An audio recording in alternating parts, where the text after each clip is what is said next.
नमस्कार दोस्तों, स्वागत है आपका आपके अपने यूट्यूब चैनल मनप स्टोरीज में। दोस्तों, कहानी चल रही है पुनर्विवाह और इसके 6 पार्ट अपलोड हो चुके हैं।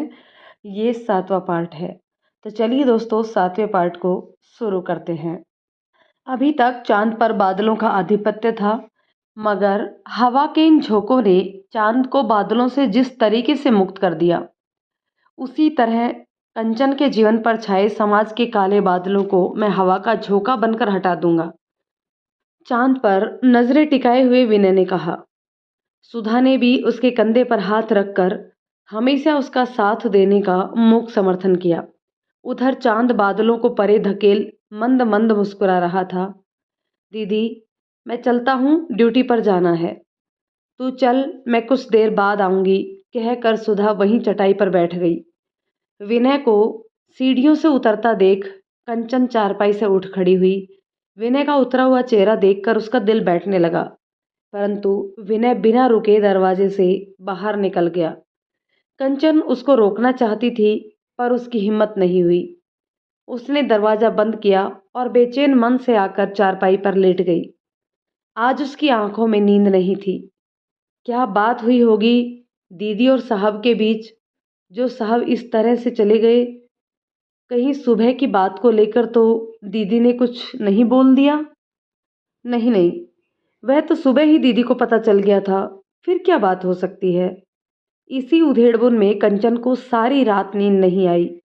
रात ढलकर जब चौथे पहर पर आई तो कंचन की आंखों को नींद ने आ घेरा। सारी रात जागने की वजह से कंचन की नींद ही नहीं खुली। उसके जागने से पहले ही सुधा सारा काम निपटा चुकी थी। कुनमुनाकर जब उसने आंखें खोली तो आंगन में फैली रोशनी को देख वह हड़बड़ाकर उठी। दीदी, आपने मुझे जगाया क्यों नहीं? कोई बात नहीं छोटी, तुम सो रही थी तो आज काम मैंने कर लिया, इसमें क्या बड़ी बात हो गई? मुझे भी पता नहीं क्या हो गया, आज नींद खुली ही नहीं। कंचन ने उदासी से कहा। यह 1 महीना तुझे दिया छोटी, तुझे जो अच्छा लगे कर, जैसा रहना चाहे रह। आज से मैं तेरी बहन ही नहीं, माँ भी हूँ। सुधा ने उसके सिर पर प्यार से हाथ फेरते हुए कहा। भावावेश में कंचन सुधा से लिपट गई। अब जल्दी से नहा ले। अब नहाना तो तुझे ही पड़ेगा, क्योंकि तेरे हिस्से का मैं तो नहीं नहा सकती, सुधा ने हंसते हुए कहा। जी दीदी, कहती हुई कंचन ने बिस्तर समेटा और नहाने के लिए चली गई। बाथरूम में जाते ही उसे रात का ध्यान आया। साहब छत पर होंगे, पता नहीं क्या हुआ था रात को, बिना कुछ बोले ही निकल गए। जल्दी से नहाकर वह कपड़े सुखाने छत पर आई, परंतु तब तक विनय नीचे जा चुका था। निराश कंचन थके कदमों से नीचे लौट आई। सारा दिन हो गया, न विनय घर आया, न सुधा ने उसके बारे में कोई भी बात की। सारा दिन कंचन का मन उदासी से भरा रहा। एक अजीब सी अकुलाहट उसके मन को उद्वेलित करती रही। धीरे धीरे दिन गुजर गया, शाम हो गई, मगर विनय एक भी बार घर नहीं आया। कंचन का व्याकुल मन किसी काम में नहीं लग रहा था। शाम को मौसम ठंडा होते ही वह छत पर चली गई। विनय सामने छत पर कोने में खड़ा किसी से फोन पर बातें कर रहा था। कंचन ने एक नज़र उसे देखा, उसके बाद वह पीछे की तरफ देखने लगी। उसे पता था विनय उसे देखते ही कुछ न कुछ जरूर बोलेगा। जब काफी देर तक उसे कोई हलचल नहीं सुनाई दी तो कंचन ने मुड़कर देखा। विनय सीढ़ियों से नीचे उतर रहा था। कंचन उसे देख थकी सी खड़ी रह गई और वो उसे जाते हुए देखती ही रह गई। कंचन के मन की उदासी सुधा से छिपी नहीं थी। बार बार दरवाजे की तरफ उठती उसकी बेचैन निगाहें उसके मन का हाल बयां कर रही थी। विनय का प्लान कामयाब होते देख सुधा खुश तो थी, परंतु कंचन की परेशानी उससे देखी नहीं जा रही थी। उसने कंचन को पास बिठा लिया। क्या हुआ छोटी, कुछ परेशान दिख रही हो? नहीं दीदी, ऐसा कुछ नहीं है, बस थोड़ी गर्मी लग रही थी। वैसे गर्मी है तो नहीं आज। खाना खा लिया तुमने? सामने विनय को खड़ा देख उसने पूछा। क्या हुआ विनय? दीदी, मैं उसे और दर्द में नहीं देख सकता। इतना बोल वह लगभग दौड़ता हुआ सीढ़ियां चढ़ गया। अपने कंधे पर किसी की छुअन को महसूस कर कंचन ने अपना चेहरा ऊपर की तरफ उठाया। आंसुओं से सराबोर गाल और लाल लाल आंखें देखते ही विनय का दिल धक से रह गया। उसने कंचन को उठाकर बाहों में भींच लिया। कंचन भी विनय के सामने देख बिना किसी विरोध के उसकी बाहों में समाती चली गई। उसको तो जैसे होश ही नहीं था, वह बस रोए जा रही थी।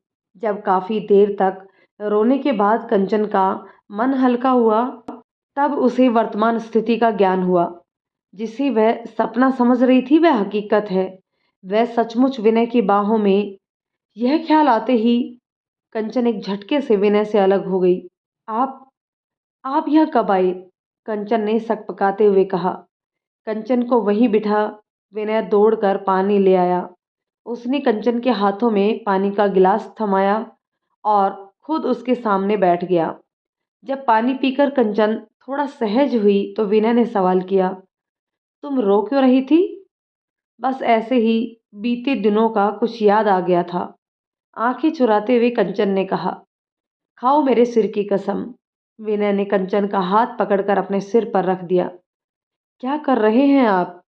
कंचन ने एक झटके से अपना हाथ पीछे खींचते हुए कहा। अब बोलो, किस लिए रो रही थी? कंचन पलके झुकाए हुए खामोश बैठी रही। उसने कंचन के दोनों हाथों को पकड़कर अपने घुटनों पर रख लिया। बोलो कंचन, पहले आप बताओ, आप क्यों रो रहे थे कल? कंचन ने भी प्रत्युत्तर किया। तुम्हारी वजह से, विनय ने बेबाकी से उत्तर दिया। मेरी वजह से? फिर कुछ सोचते हुए कंचन ने पूछा, कल सुबह की वजह से? दीदी ने आपसे कुछ कहा था? नहीं, तुम्हारे अतीत को सुनकर रो रहा था, विनय ने बेबाकी से स्पष्ट शब्दों में कहा। उसके जवाब से एक बार फिर कंचन की आंखों में आंसू तैर आए। विनय ने कंचन के आंसुओं को पोंछते हुए कहा, कंचन, जो हुआ उसे कोई बदल तो नहीं सकता, लेकिन तुम चाहो तो अपने आने वाले कल को संभाल सकती हो। विनय ने उसे समझाते हुए कहा, विधवाओं का ना कोई आज होता है, ना कोई कल। इसके साथ ही कंचन ने अपने हाथों को पीछे खींच लिया। क्यों नहीं होता कल? विधवा क्या इंसान नहीं होती? कंचन ने अपनी गर्दन झुका ली। विनय समझता था लोगों ने उसके तन को नहीं मन को बांध लिया, बंदिश लगा दी है उसके सोचने समझने की शक्ति पर। अच्छा, अब तुम बताओ, तुम क्यों रो रही थी? और हाँ, सच सच बताना, मैंने अपनी कसम दी है। विनय ने माहौल को हल्का करने की कोशिश की। मैं भी आपकी वजह से ही रो रही थी, कंचन ने संकुचाते हुए कहा। मुझे लगा कल सुबह को लेकर दीदी ने आपको डांट दिया है और आप मुझसे गुस्सा हो। इतना फर्क पड़ता है तुम्हें मेरे नाराज होने से? नहीं, मेरी वजह से आपको दुख पहुंचा इसलिए। ओह, मैं तो न जाने क्या क्या सोच बैठा। चलो ठीक है, जब मेरे होने या ना होने से तुम्हें कोई फर्क ही नहीं पड़ता तो मेरा यहाँ रुक कर भी क्या फायदा। चलता हूँ, विनय ने उठते हुए कहा। वैसे भी यहाँ का काम खत्म हो ही चुका है। सर भी बोल रहे थे कि थाने आ जाओ, चौकी पर किसी और को भेज देते हैं। तो मैं भी कल ही निकल जाता हूँ। सुबह शायद मिलकर नहीं जा पाऊँ, इसलिए अभी से गुड बाय। अपना ख्याल रखना। विनय सीढ़ियों की तरफ बढ़ने लगा। विनय के जाने के बाद से ही कंचन का दिल बैठ गया। वह विनय की तरफ मुड़कर बोली, अगर आपके जाने से मुझे फर्क पड़ता तो आप रुक जाते? हाँ, अगर तुम्हें फर्क पड़ता तो मैं रुक जाता। क्या तुम्हारी जिंदगी में मेरी कोई इम्पोर्टेंस नहीं है कंचन? विनय लगभग रुआसा हो गया। बहुत है साहब, आपकी जगह सबसे अलग है। एक आप ही तो हैं जिसकी वजह से मैं मुस्कुराना सीखी हूँ। आपने आज मुझसे बात नहीं की, इसलिए मैं रो रही थी। जब आप मुझसे बात नहीं करते मुझे बहुत बुरा लगता है। कंचन एक ही सांस में सब कहती चली गई। विनय के होठों पर मुस्कान फैल गई। वह मुड़कर कंचन के पास आ गया। कंचन, क्या तुम मुझसे दोस्ती करोगी? एक सच्चा दोस्त होने का हक दोगी? कंचन के दोनों हाथों को अपने हाथों में लेते हुए कहा। कैसा हक साहब? तुम्हारे जीवन में खुशियां भरने का हक, तुम्हारे आंसू पोंछने का हक, तुम्हारी राहों के कांटों को चुनने का हक। बोलो कंचन। आप मुझे धोखा तो नहीं दोगे? एक विधवा के लिबास के साथ उसका चरित्र भी सफ़ेद होता है साहब। कभी मेरे आँचल पर दाग लग गया तो? कंचन, तुम्हारे दामन पर कभी दाग नहीं लगने दूंगा। मैं वादा करता हूँ कि तुम्हारा ये दामन हमेशा गंगा जल की तरह पवित्र और निर्मल रहेगा। मैं तुम्हारी जिंदगी में पूनम की चांदनी बिखेरना चाहता हूँ कंचन, अमावस्या का अंधेरा नहीं। भावावेश में विनय ने कंचन का चेहरा अपनी हथेलियों में भर लिया। उसकी छुअन में एक अलग ही ठंडक थी जिसमें कंचन का रोम रोम सिहर उठा। उसने विनय के हाथों को अपने हाथों से थाम लिया। आप आज से मेरे सबसे अच्छे और पक्के दोस्त हो साहब। तो फिर आज से तुम अपने सारे सुख दुख मुझसे बांटोगी, अपनी पसंद नापसंद मुझे बताओगी, कुछ भी नहीं छुपाओगे मुझसे। ठीक है, पर आपको भी एक वादा करना होगा। आप हमारे रिश्ते का राज किसी को नहीं बताएंगे। बिल्कुल देवी जी, आपका और हमारा रिश्ता टॉप सीक्रेट रहेगा। उसने कंचन की नाक को छूकर कहा। इसके साथ ही दोनों हंस पड़े। इसके बाद दोनों वहीं छत पर बैठकर बातें करने लगे। देखते ही देखते बादलों ने चांद को अपने आगोश में ढक लिया। विनय अपनी आंखों को घुमाकर गाना गाने लगा। छुप गया बदरी में जाकर, चांद यूं शर्मा गया। आपको देखा तो तारों को भी पसीना आ गया। कंचन ने उसकी तरफ मुस्कुरा के देखा। आपको गाना पसंद है? हाँ। और तुम्हें? है, मगर मैं सुन नहीं सकती। अब सुनोगी? कैसे? वह सरप्राइज है, कल पता चलेगा। उसके साथ ही दोनों उठकर नीचे आ गए।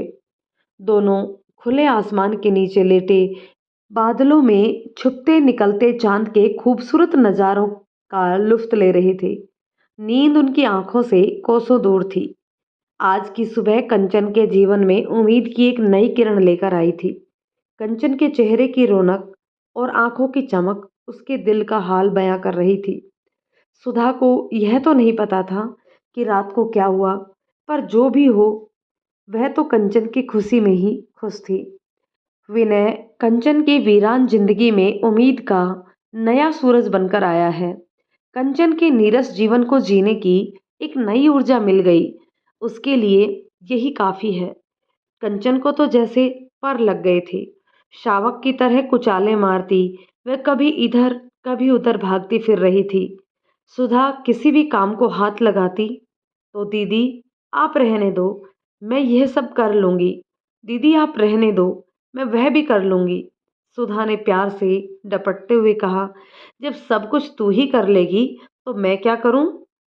आप कुछ मत करो, आराम करो। मैं अभी आकर नाश्ता बनाती हूँ, आप कुछ भी मत करना। कंचन ने बोला और वो छत पर चली गई कपड़े सुखाने। विनय छत पर कंचन का ही इंतजार कर रहा था। उसको देखते ही कंचन की सफेद रंगत गुलाबी हो गई। शर्म उसे आज भी आ रही थी, परंतु उस शर्म में डर घबराहट नहीं थी। जैसे ही विनय ने कंचन को देखा वह कंचन की तरफ आ गया। उसको देखकर कंचन के चेहरे पर मुस्कुराहट बिखर गई। विनय ने उंगली और अंगूठे को गोल कर कंचन की ओर इशारा किया और खुद भी मुस्कुराने लगा। उसके इशारे को जब कंचन समझ नहीं पाई तो उसने प्रश्नवाचक निगाहों से विनय की तरफ देखा। विनय ने फिर से अंगूठे और उंगली से स्माइल का इशारा किया और फिर से अंगूठे उंगली को मिलाकर गोल कर खूबसूरत मुस्कुराहट का इशारा किया। आप क्या बोल रहे हो, मुझे समझ नहीं आ रहा। मैं बोल रहा हूँ मुस्कुराते हुए ही अच्छी लगती हो, हमेशा ऐसे ही मुस्कुराते रहा करो। विनय ने अपना सिर पीटते हुए कहा। अच्छा, कंचन हंस पड़ी। नाश्ता बनाने जा रही हूँ, आप भी आ जाओ। क्या खिलाओगी? जो आप खाओगे वही। तुम्हारे हाथ से तो हम जहर भी खा लें। सुबह सुबह अशुभ नहीं बोलते साहब। जो भी खाना है बता दो, दीदी इंतजार कर रही होगी। वैसे तो तुम्हारे हाथों में ही जादू है, कुछ भी बना दो, सब कुछ अच्छा ही बनता है। लेकिन हमें तुम्हारे हाथ का आलू का पराठा बहुत पसंद है, वही बना लो। मैं तैयारी करती हूँ, आप जल्दी आना। जो हुक्म देवी जी, बस अभी आया। बोलते हुए विनय नीचे की तरफ भाग गया। कंचन भी मुस्कुराते हुए नीचे आ गई। सुधा के लिए चाय बनाकर वह आलू के पराठों की तैयारी करने लगी। कुछ ही देर में विनय भी आ गया। विनय को आया देखकर सुधा बोली, अरे विनय, सही टाइम पर आया है। आज तेरा पसंदीदा आलू का पराठा बन रहा है। उसने कंचन को विनय के लिए थाली लगाने के लिए बोला और खुद वहां से हट गई। उसको पता था उसके सामने कंचन विनय से बात करना तो दूर, उसकी तरफ देखेगी भी नहीं। कंचन को रसोई में पराठा बनाते देख विनय भी उसके पास ही चला गया। उसने थाली में पराठा लिया और वही कंचन के पास स्लैब पर बैठ गया। कंचन ने फ्रिज से दही और चटनी निकाल कर उसकी थाली में रख दी। तुम्हें पता है, खाना मैं भी बना लेता हूँ, पर तुम्हारे जैसा नहीं। पता है मुझे, उस दिन आपने पकोड़े बनाए थे। कहाँ से सीखा आपने ये सब? मैगजीन से। मैगजीन? ये क्या है? गुरुजी है। जो भी सीखना है इससे सीख लो। तुमने कहाँ से सीखा इतना अच्छा खाना बनाना? ससुराल इतना अच्छा ट्रेनिंग सेंटर होता है लड़कियों के लिए, जो सब कुछ सिखा देता है। कंचन ने फीकी हंसी हंसकर कहा। जीवन के प्रति कड़वाहट उसके शब्दों में साफ झलक रही थी। विनय ने बातों का रुख मोड़ते हुए कहा, अच्छा बताओ, खाने में क्या पसंद है तुम्हें? सब कुछ। अरे यार, कुछ फेवरेट नहीं है क्या तुम्हारा? जैसे लड़कियों को तीखा ज़्यादा अच्छा लगता है। हाँ, है ना। गर्मा गर्म जलेबियाँ मुझे बहुत पसंद है। ओह, अब मैं समझा तुम इतनी स्वीट क्यों हो। तुम्हें मीठा ज़्यादा पसंद है ना, इसलिए तुम इतनी ज़्यादा मीठी हो। अच्छा, आपको क्या पसंद है? सच बताऊं, जिंदगी में इतना वक्त ही नहीं दिया जो कुछ पसंद या नापसंद के बारे में मैं सोच पाता। एक दर्द की सर्द लहर विनय के मन में दौड़ गई। एक बात बोलूं साहब, कभी आपको टाइम मिले और आपको सही लगे तो अपने दर्द में मुझे भी शामिल कर लेना। मैंने सुना है बांटने से खुशियां बढ़ती हैं और दर्द कम होता है। जब इतना सब जानती हो, इतनी समझदार हो, फिर भी आज तक अकेले क्यों ढोती रही सब? क्यों जीती रही इतने दर्द में? किसी के साथ अपनी पीड़ा बांट लेती। दर्द बांटने के लिए कोई होना भी तो चाहिए ना साहब। किसके साथ बांटती साहब? आप अभी तक थोड़ा बहुत तो जान ही गए होंगे मेरी स्थिति को। अगर तुम्हें ऐतराज ना हो तो तुम मुझे अपना हमदर्द बना सकती हो, विनय बोला। कंचन ने मुस्कुराकर विनय की तरफ देखा। अब जिंदगी में कोई दर्द ही नहीं है साहब, तो हमदर्द कैसा? जो बीत गया वह तो आप जानते ही हैं। आगे कुछ होगा तो कंचन मिट्टी की नहीं रही, पत्थर बन गई है, जिस पर सर्दी गर्मी बरसात किसी से कोई फर्क नहीं पड़ता। कंचन की बातों से ही उसके मन की पीड़ा का एहसास होता था। अच्छा मेरी झांसी की रानी, अब मैं चलता हूँ, शहर जा रहा हूँ। लौटने में शाम हो जाएगी, कुछ चाहिए तो बता दो। बस जल्दी आने की कोशिश कीजिए, और कुछ भी नहीं चाहिए साहब। जो हुक्म मेरे आका।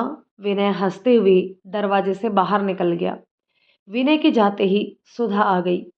कंचन ने उसके लिए भी थाली लगा दी। 4 साल बाद कंचन इतनी खुश थी। शाम होते ही उसकी आंखें विनय के इंतजार में दरवाजे की तरफ लग गई। एक हल्की सी आहट पर भी वह दरवाजे की तरफ देखने लगती। जब उसका मन नीचे नहीं लगा तो थोड़ी देर के लिए वह छत पर चली आई। पश्चिम में खिसकता सूर्य धीरे धीरे अपनी किरणों को समेटता जा रहा था, पर विनय का अभी भी अता पता नहीं था। अनमने मन से जैसे ही वह सीढ़ियों की तरफ बढ़ने लगी, तभी दरवाजे के सामने बाइक रुकने की आवाज़ आई। कंचन ने वापस मुड़कर नीचे झांका तो विनय ही था। वह जब तक नीचे उतर कर आई, सुधा ने दरवाज़ा खोल दिया। विनय कंचन के हाथ में एक पैकेट पकड़ाकर बोला, इसमें गर्मा गर्म जलेबियां हैं तुम्हारे लिए। हमारी दोस्ती की शुरुआत जलेबियों के साथ। इतना बोलकर विनय बाहर जाने लगा। पीछे से कंचन ने आवाज़ दी, आप मुंह मीठा नहीं करोगे? आपका भी मुंह मीठा करना तो बनता है ना साहब। क्यों नहीं, पर तुम्हें अपने हाथों से खिलाना पड़ेगा, विनय हंसता हुआ बोला। तो इसमें कौन सी बड़ी बात है विनय? सुधा ने रसोई में आते हुए कहा। छोटी नहीं तो मैं खिला दूंगी। सुधा को अंदर आते देखकर कंचन छेप गई और अपनी छेप मिटाने के लिए वह मुड़कर जल्दी जल्दी जलेबियां प्लेट में डालने लगी। सुधा ने जलेबी का एक टुकड़ा उठाकर विनय के मुंह में डाल दिया। बदले में विनय ने भी सुधा को जलेबी खिला दी। मौका देखकर विनय सबकी नजरें बचाकर कंचन के कमरे में चला गया। जल्दी से उसने एक छोटा सा पैकेट अपनी शर्ट से निकाला। उसमें रखा फोन निकाल के वहीं पड़ी चारपाई पर रख दिया और जल्दी जल्दी कमरे से बाहर निकल गया। रात को वापस आने की कहकर विनय वहां से चला आया। दोस्तों, कहानी के इस पार्ट को अभी के लिए यही ख़त्म करते हैं। मिलते हैं इसी के अगले पार्ट में। तब तक ये कहानी आपको कैसी लग रही है कमेंट करके ज़रूर बताइएगा। यदि ये कहानी आपको पसंद आती है तो इसे लाइक शेयर कर दीजिए और यदि चैनल पर नए हैं तो प्लीज़ चैनल को सब्सक्राइब ज़रूर कर दीजिए। मिलते हैं इसके अगले पार्ट में। तब तक के लिए शुक्रिया।